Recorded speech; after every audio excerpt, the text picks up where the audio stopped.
IPL 2025 season ముగిసింది. విజేతగా బెంగళూరు జట్టు కప్ గెలిచింది. పంజాబ్ రన్నరప్గా నిలిచింది. అయితే ఈ ఐపీఎల్ సీజన్లో కొంతమంది ఆటగాళ్లు అద్భుతమైన ప్రదర్శన చేశారు. కానీ అలాంటి వజ్రాలను రిటైన్ చేసుకోవడంలో వాళ్ళ మాజీ జట్లు ఘోరంగా ఫెయిల్ అయ్యాయి. అందుకు భారీ మూల్యం చెల్లించుకున్నాయి.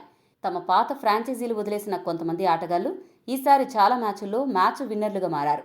అందుకే ఇప్పుడు మనం ఐపీఎల్ 2025లో టాప్ 10 టాప్ క్లాస్ ఆటగాళ్ల వరస్ట్ రిలీజెస్ గురించి ఇప్పుడు మనం తెలుసుకుందాం.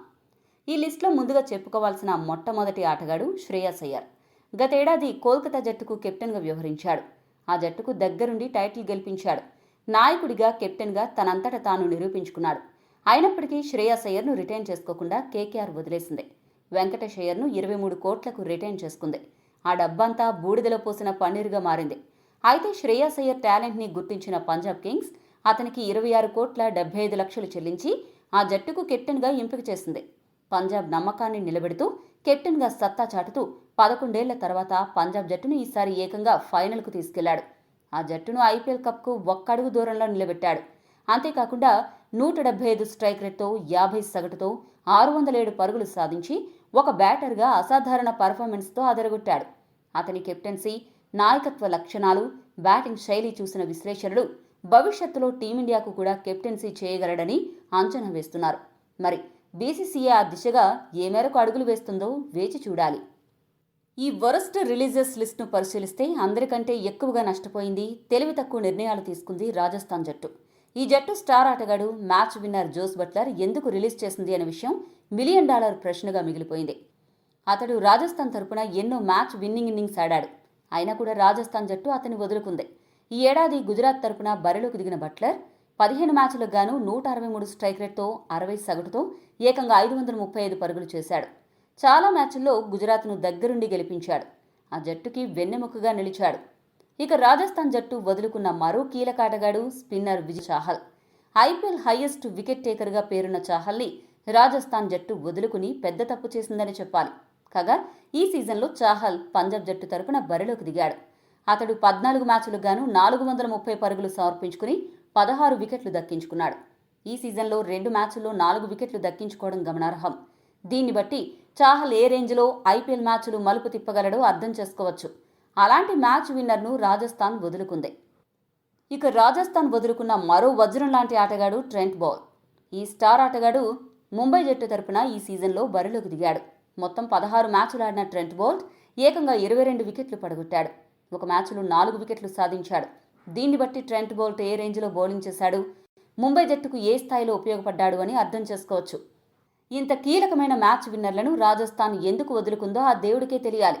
అలా వదులుకుంది కాబట్టే రాజస్థాన్ జట్టు ఈ ఏడాది పాయింట్స్ టేబుల్లో 9వ స్థానంలో నిలిచింది. ఇక ఈ లిస్టులో ఉన్న మరొక ఆటగాడు కేఎల్ రాహుల్. ఈ సీజన్ ముందు వరకు లక్నో జట్టు తరపున ఆడిన కేఎల్ రాహుల్ను ఆ జట్టు సరైన పద్ధతిలో లక్నో జట్టు గౌరవించలేదు. దీంతో అతడు తప్పుకున్నాడు. ఈ ఏడాది ఢిల్లీ తరపున ఆడిన రాహుల్ 13 మ్యాచ్లకు గాను 150 స్ట్రైక్ రేట్తో 54 సగటుతో ఏకంగా 539 పరుగులు చేసి చాలా మ్యాచ్ల్లో ఢిల్లీని గెలిపించాడు. అలాంటి మ్యాచ్ విన్నర్ను కెప్టెన్సీ చేసే సామర్థ్యం ఉన్న రాహుల్ని వదులుకుని లక్నో జట్టు తీవ్రంగా నష్టపోయింది. కెప్టెన్గా పంతును తీసుకున్నా అతడు ఆశించినంత గొప్పగా ఆడకుండా తీవ్రంగా నిరాశపరిచాడు. ఈ జాబితాలో ఉన్న మరొక కీలక ఆటగాడు కృణాల్ పాండ్యా.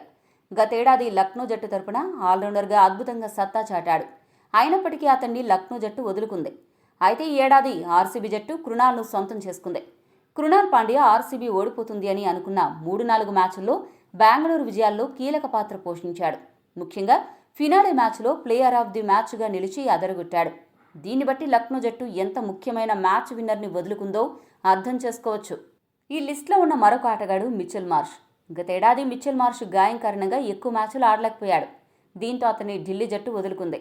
ఈ ఏడాది లక్నో జట్టు తరపున ఆడిన మిచెల్ మార్ష్ 13 మ్యాచ్లకు గాను 48 సగటుతో 164 స్ట్రైక్ రేట్తో ఏకంగా 627 పరుగులు చేశాడు. పవర్ ప్లేలో లక్నో జట్టు స్కోరును పరుగులు పెట్టించడంలో, ఆ జట్టును గెలిపించడంలో కీలక పాత్ర పోషించాడు. అంత మంచి బ్యాట్స్మెన్ ఢిల్లీ జట్టు వదులుకుని ఈ ఏడాది డూప్లెసిస్ను తెచ్చుకుని చాలా కష్టాలను కొని తెచ్చుకుంది. ఇక స్పిన్నర్ నూర్ అహ్మద్ గురించి కూడా ప్రత్యేకంగా చెప్పుకోవాలి. గత ఏడాది గుజరాత్ జట్టు తరపున నూర్ అహ్మద్ ఆడేవాడు. కానీ అంత మంచి స్పిన్నర్ గుజరాత్ వదులుకుంది. ఈ ఏడాది చెన్నై అతన్ని దక్కించుకుంది. చెన్నై జట్టు తరపున 14 మ్యాచ్లు ఆడిన నూర్ ఏకంగా 24 వికెట్లు పడగొట్టి చాలా మ్యాచ్లను మలుపు తిప్పి చెన్నైని గెలిపించడంలో కీలక పాత్ర పోషించాడు. ముఖ్యంగా మధ్య ఓవర్లలో అద్భుతంగా బౌలింగ్ చేశాడు. మరి అలాంటి బౌలర్ను గుజరాత్ జట్టు ఎందుకు వదులుకుందో అంతుబట్టడం లేదు. స్టార్ బ్యాటర్ ఫిల్ సాల్ట్ గురించి ప్రత్యేకంగా చెప్పాలి. గతేడాది కేకేఆర్ తరపున ఓపెనర్గా సూపర్ ప్రదర్శన చేశాడు. గతేడాది కోల్కతా జట్టు గెలవడంలో కీలక పాత్ర పోషించాడు. అయినా కూడా అతన్ని కేకేఆర్ వదులుకుంది. ఈ ఏడాది బెంగళూరు జట్టు తరపున బరిలోకి దిగిన ఫిల్ సాల్ట్ ఆ జట్టుకు కీలక బ్యాటర్గా వ్యవహరించాడు. 13 మ్యాచ్లు ఆడిన సాల్ట్ 176 స్ట్రైక్ రేట్తో 34 సగటుతో 403 పరుగులు సాధించాడు. చాలా మ్యాచ్లను గెలిపించాడు. మరి అలాంటి సూపర్ బ్యాటర్ను వదులుకుని కేకేఆర్ భారీగా నష్టపోయింది. గత ఏడాది వరకు మార్కరం హైదరాబాద్ జట్టు తరపున ఆడేవాడు. అతన్ని హైదరాబాద్ జట్టు వదులుకుంది. ఏడాది లక్నో జట్టు తరపున ఆడిన మార్కరం 149 స్ట్రైక్ రేట్తో 34 సగటుతో 445 పరుగులు సాధించాడు. మార్కరం స్థానంలో వచ్చిన ఇషాన్ కిషన్ ఏమాత్రం ప్రభావం చూపలేకపోయాడు. దీన్ని బట్టి హైదరాబాద్ జట్టు మార్కరం సేవలను ఎంతగా కోల్పోయిందో అర్థమవుతోంది. మరోవైపు మార్కరం ఈ సీజన్లో లక్నో జట్టు తరపున టాప్ క్లాస్ ఇన్నింగ్స్లు ఆడి అదరగొట్టాడు. మరో కీలక ఆటగాడు స్పిన్నర్ సుయాష్ శర్మ. గత ఏడాది కోల్కతా జట్టు తరపున ఆడి జట్టు కప్పు సాధించడానికి తన వంతు సేవలు అందించాడు. అయితే అతన్ని కోల్కతా జట్టు ఈ ఏడాది వదులుకుంది.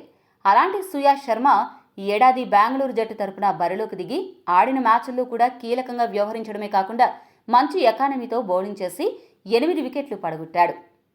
ఈ జాబితాలో చివరిగా మనం చెప్పుకోవాల్సిన పేరు భువనేశ్వర్ కుమార్. ఎస్ఆర్హెచ్ తరపున ఎన్నో సంవత్సరాలు మ్యాచ్ విన్నింగ్ బౌలర్గా అదరగొట్టిన భువనేశ్వర్ కుమార్ను ఎస్ఆర్హెచ్ జట్టు ఎందుకో గతేడాది వదులుకుంది. ముఖ్యంగా పవర్ ప్లేలో అలానే డెత్ ఓవర్స్లో భువనేశ్వర్ కుమార్కు మంచి ట్రాక్ రికార్డు ఉంది. అలాంటి భువనేశ్వర్ కుమార్ను ఈ ఏడాది బెంగళూరు జట్టు కొనుగోలు చేసింది. ఈ ఏడాది బెంగళూరు తరపున 14 మ్యాచ్లు ఆడిన భువనేశ్వర్ కుమార్ 17 వికెట్లు పడగొట్టాడు. పవర్ ప్లేలో డెత్ ఓవర్స్లో మంచి ప్రదర్శన చేస్తూ ఆకట్టుకున్నాడు. ఫినాలే మ్యాచ్లో కూడా పంజాబ్ జట్టు గెలుస్తుంది అని అనిపించినప్పుడు ఒకే ఓవర్లో 2 వికెట్లు పడగొట్టి పంజాబ్ జట్టు విజయావకాశాలను సమాధి చేశాడు. ఇంత మంచి బౌలర్ను ఎస్ఆర్హెచ్ వదులుకుని ఈ ఏడాది సరైన వికెట్ టేకింగ్ బౌలర్ లేక నానా కష్టాలు పడింది. ప్లే ఆఫ్స్కు చేరలేక చతికిల పడింది. వీళ్ళే కాకుండా ఇంకా ఎవరైనా ఆటగాళ్లు ఈ వరస్ట్ రిలీజెస్ జాబితాలో ఉన్నారా? మీ అభిప్రాయాన్ని కామెంట్ సెక్షన్లో కామెంట్ చేయండి. మరిన్ని స్పోర్ట్స్ అప్డేట్స్ కోసం మా ఛానల్ను సబ్స్క్రైబ్ చేసుకోండి.